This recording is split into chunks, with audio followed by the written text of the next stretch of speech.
Welcome to Suzanne's studio. I'm Suzanne Barnett, your host, and tonight I am so proud and happy to introduce my guest, Cathleen Mayers, who is a fitness specialist. And I'm going to use the word beloved, truly. And the reason I say beloved, because Katie is beloved, and all other fitness specialists could take lessons from Katie. Welcome, Katie. Thank you, I mean Suzanne. that from the bottom of my heart. Thank you. Thank you. It's a wonderful honor to be here, and thank you for asking me. Oh, you're welcome. Yeah. Well, you changed my life. Oh, thank you. Before I was taking classes from you, I was falling. I was going to emergency, and now I feel like I could be your helper. You are. You've done amazing, Suzanne. I love having you in class and seeing your progress. I mean, you know, we're going to do a little bit of that in a little bit, but... Right.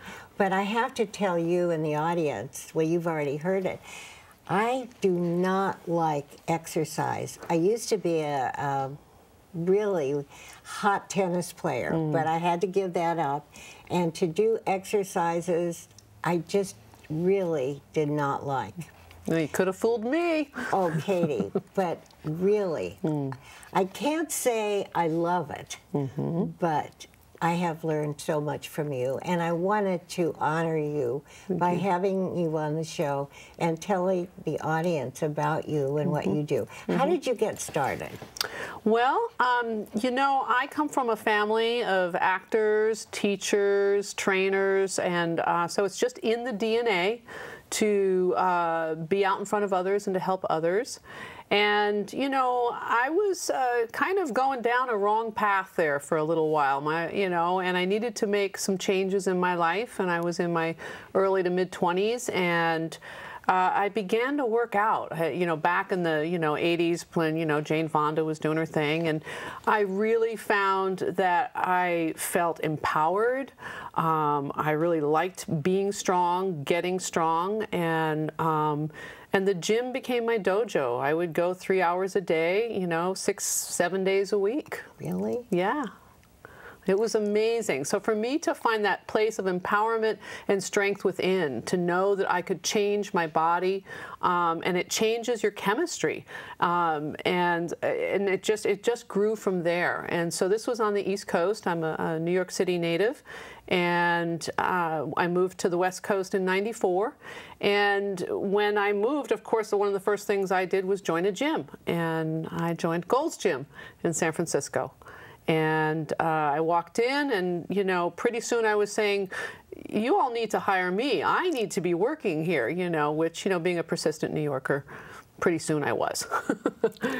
Well, I think what's so interesting about you is I love to know people who are so dedicated and passionate. Those are overused words, but here you are at the forum, working with all of us old people.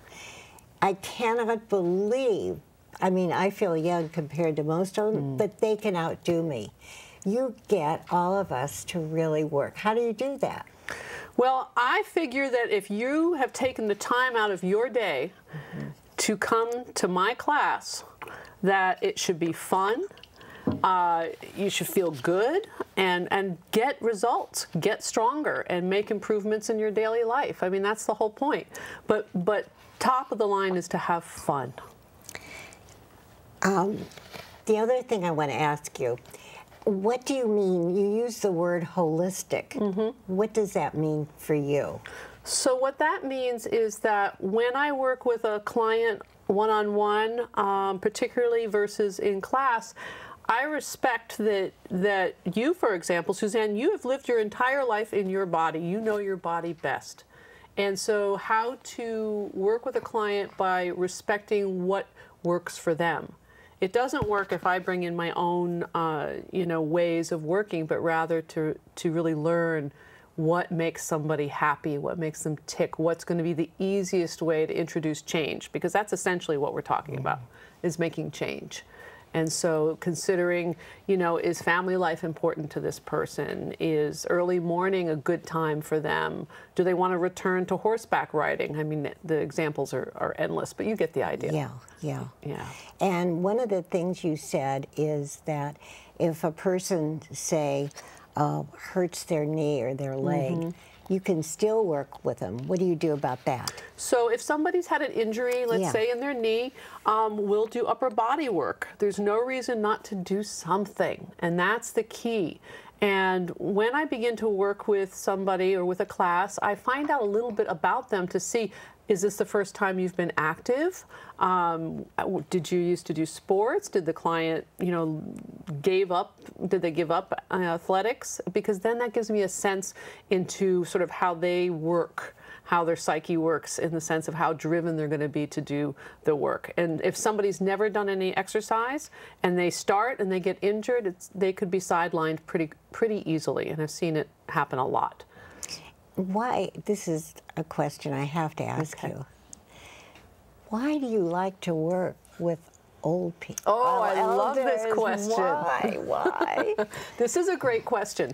So having worked in the industry for over 20 years, and I've worked with athletes, I've worked with young ones, I've worked with old ones, big ones, little ones, you name it.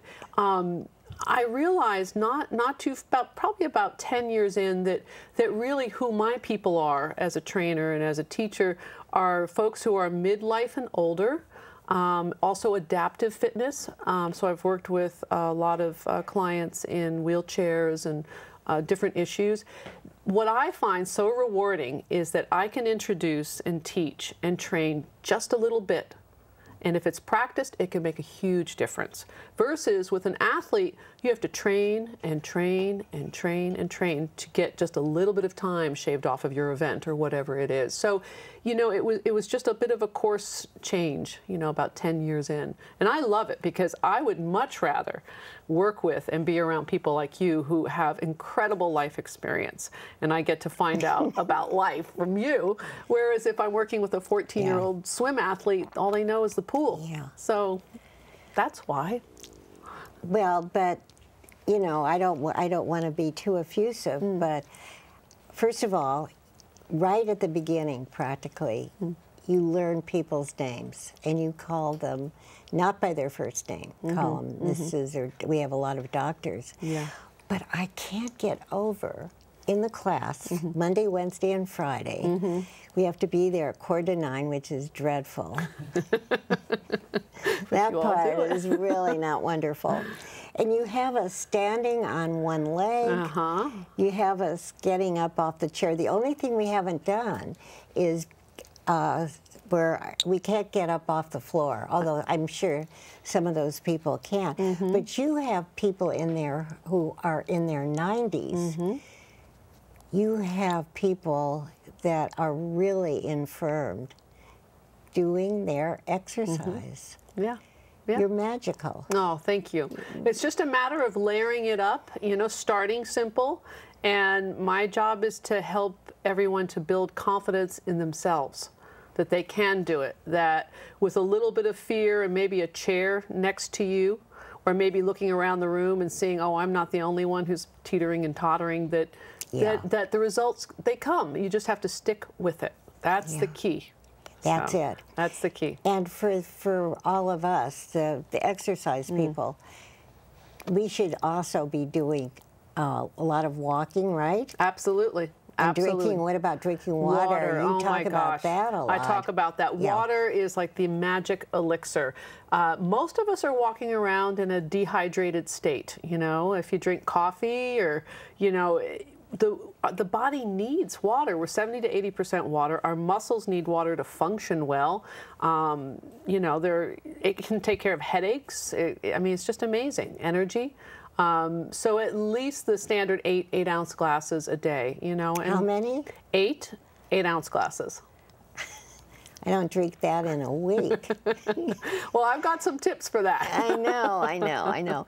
How about doing some exercise to show us? Sure, I'd love to. Okay. So these exercises are good for anybody, but we're going to do some exercises from the chair. And so what we're going to do is I'm going to go ahead and go first, and I'm going to go ahead and go from a seated position up to a standing position. And then I'm going to sit back down, and the second I sit back down, I'm going to stand right back up. And these are commonly called squats, so, or sit to stands. So that's what we're going to do. So how about, let me try one. Okay. Oh, I can do it blindfolded now. Whoa, oh, there she goes. And then I'll go. Okay. Okay, then and then I'll you go. You okay. know, I couldn't do that. I know, but look at you now. I know. I know. That's great. So do some more. Okay, so another one for, and for a lot of folks who are seated a lot of the time, being able to just do some abdominal work, just gently leaning back and pulling up as if you have a belt on and you're cinching the belt, and you can really feel that. You don't have to get extravagant. One thing that I really believe in is that you take your body with you everywhere you go, so you might as well use it.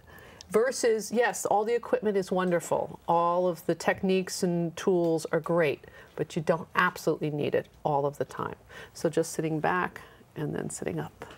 And something else you said, I think that is really important, is that we don't use our abs enough, right? That's right. And if we could think all the time about, it's just holding your stomach in, right? You're using your, I mean, yes. Tell how to do that. Well, you want to think about, if you think about your body and think about the spine, right? So how the vertebrae, everything is being supported in our lower, what the common word is core, abdominals.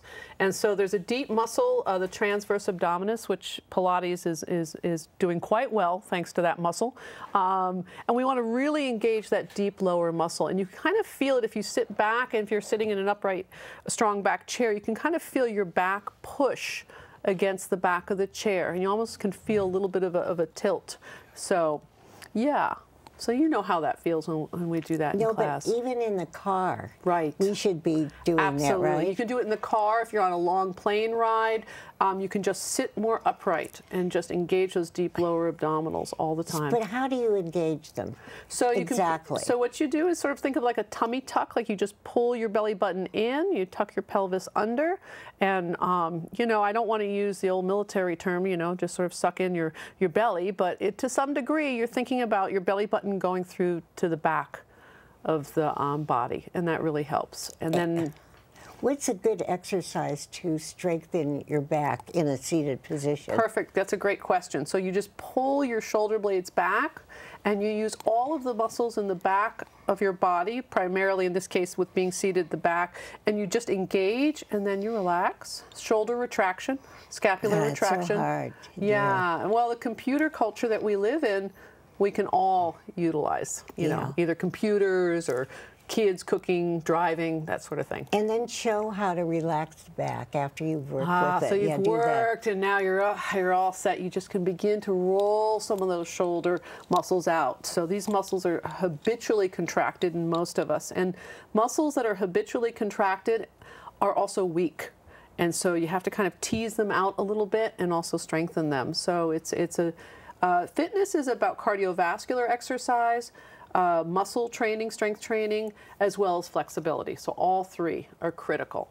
And the walking, you know, is documented to be the best exercise because the legs are the highways to our heart. You know, the femoral arteries, these are our biggest muscles.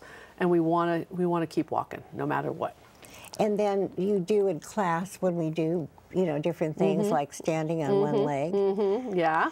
You know, then you go forward. Show that. So when you say go forward, I mean when we relax the back. Good question. Yes. So what you want to do is tuck that pelvis under and lean forward so that you're getting a nice stretch in your low back. And for a lot of us, 80% of Americans get low back issues at some point in their lives. So we want to make sure that we keep that low back and the entire spine strong and supple. And so just simple stretches, even just twists where you can just turn and look away and just stay with that for at least 60 seconds. This is key. So our culture is very frontal, so we want to add a little bit of rotation. And the other thing that I think you have really succeeded enormously with practically all of us, is standing, you know, the balance stuff, because God help us if we fall and break our hip. That's about it. Yeah. And that, thank you for mentioning that, you know, just starting at the beginning, which is just getting used to shifting weight from one leg to another. That's the beginning. And then slowly beginning to lift the toes off the ground and beginning to take the hands off the chair. It's critical. Fall prevention for folks 55 and older is critical, because most times once a fall has been had and a hip is broken, it's a very, very unlikely, you know, situation that that person will recover completely and be able to be mobile again. So it's critical that falls are prevented. Yeah, Yeah, that, absolutely. Could you say something more about that? Because I think that absolutely the balance is so vital. So we were talking a little bit about the core and the abdominal and the low back, and those muscles are critical for balance work. The core muscles are the center of your universe. My universe is our belly button muscles, and to have those be strong means that you can bend forward or lean back, or if you get off kilter, to be able to recover yourself, you're using your core muscles.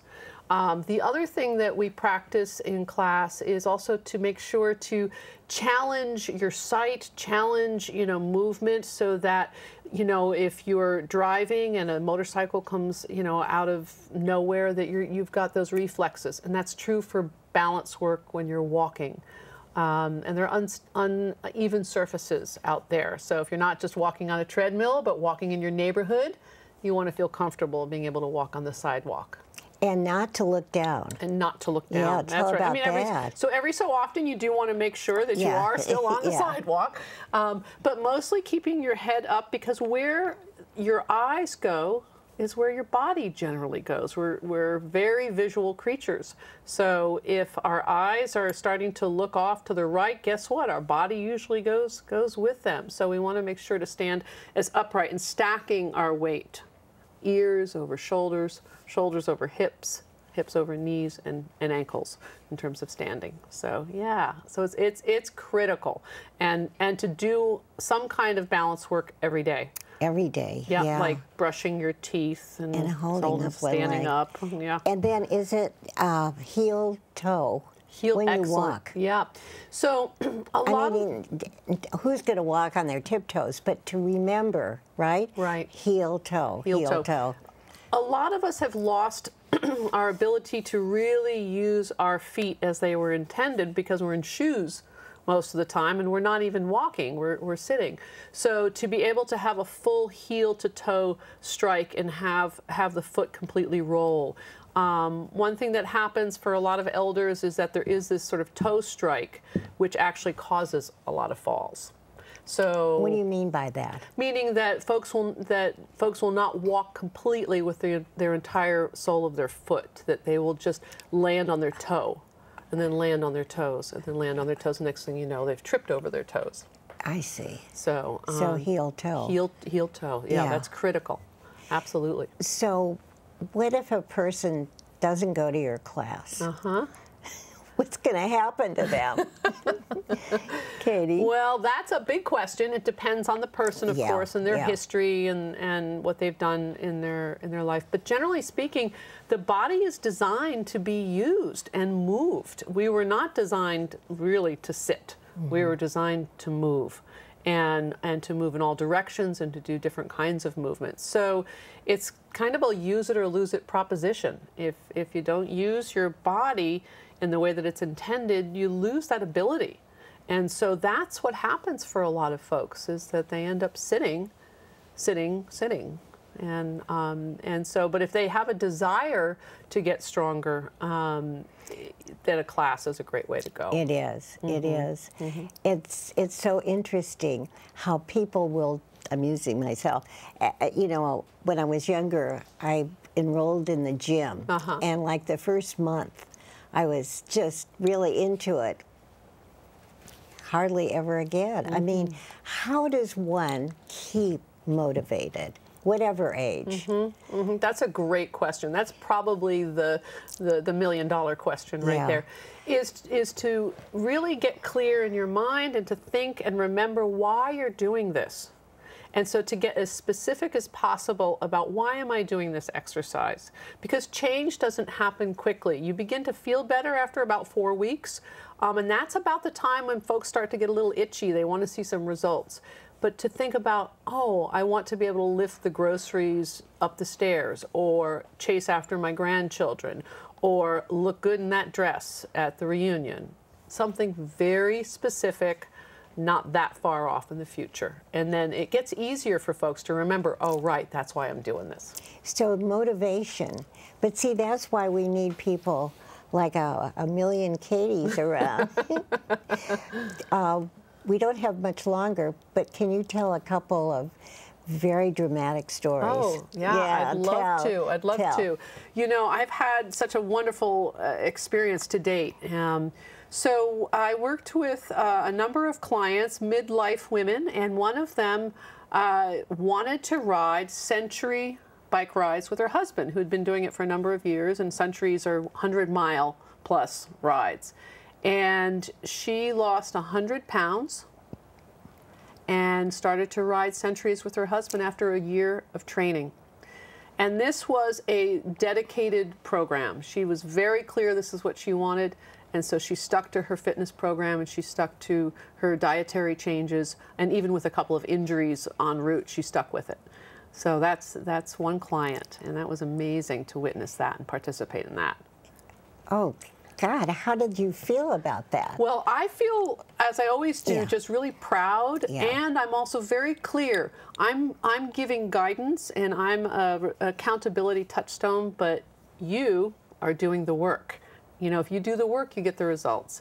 Another client of mine, she was in her mid-60s, and she was overweight and diabetic and really wanted to make some changes in her life. And within 6 months, she was off her diabetes medicine. Dedicated. She was an absolutely, and these are definitely a little bit more extreme examples, but they're dramatic and it can happen. So it was just amazing. She really got off the diabetic medicine? Yeah, she got off the meds. And that can happen with consistent change to diet and to exercise. So I felt so proud to be a part of her life. Oh, of course. Well, but let me just say something. I have to say something negative. And that is, today, with all the information that we get about what we shouldn't eat and how we should exercise, I mean, our minds are filled with this, and then I feel so guilty if I'm eating my ice cream. I mean, in other words, that's the bad news about this, that we've made such an issue about health.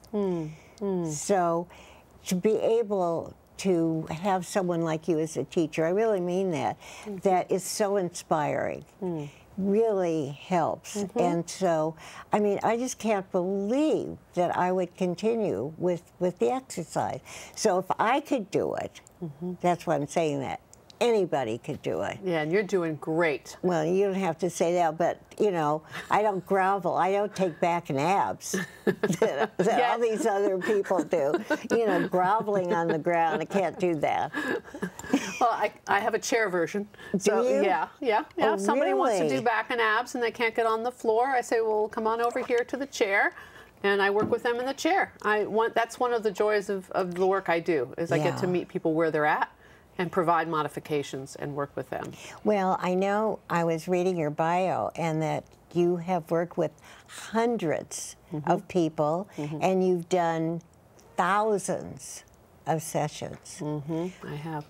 And tell about you now. What exercise do you do? Oh, good question. I want to hear. Yeah. Well, I, in the last 3 years, have become a bit of a Zumba freak.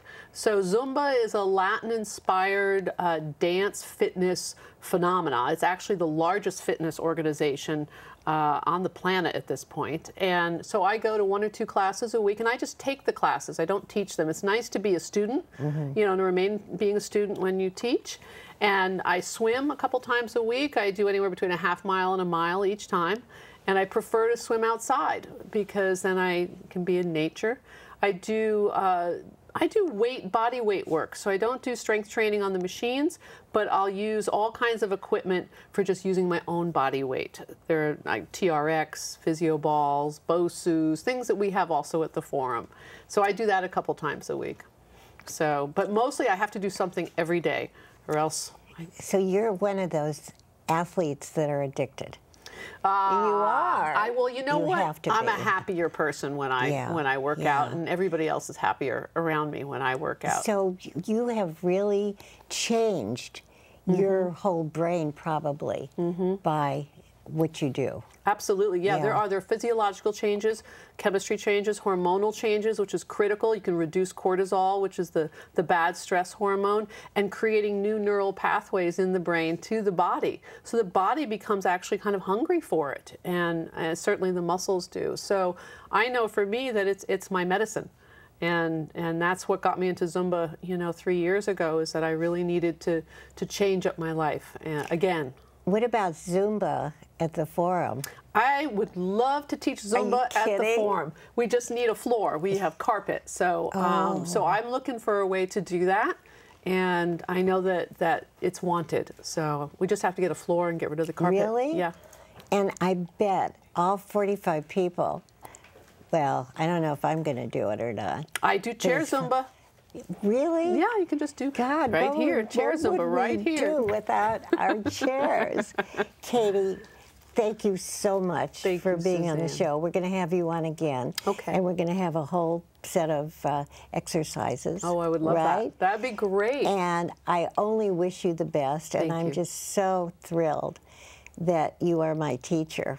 Thank you so much, Suzanne. It's an honor to be here. My pleasure. And I want to thank our crew. They're going to get all hot on exercise. They're going to be jumping around on that camera. And of course, I want to thank our audience for watching. And I always say this, and I mean it. I can't wait to see you next time. Bye-bye. Bye-bye. Bye-bye.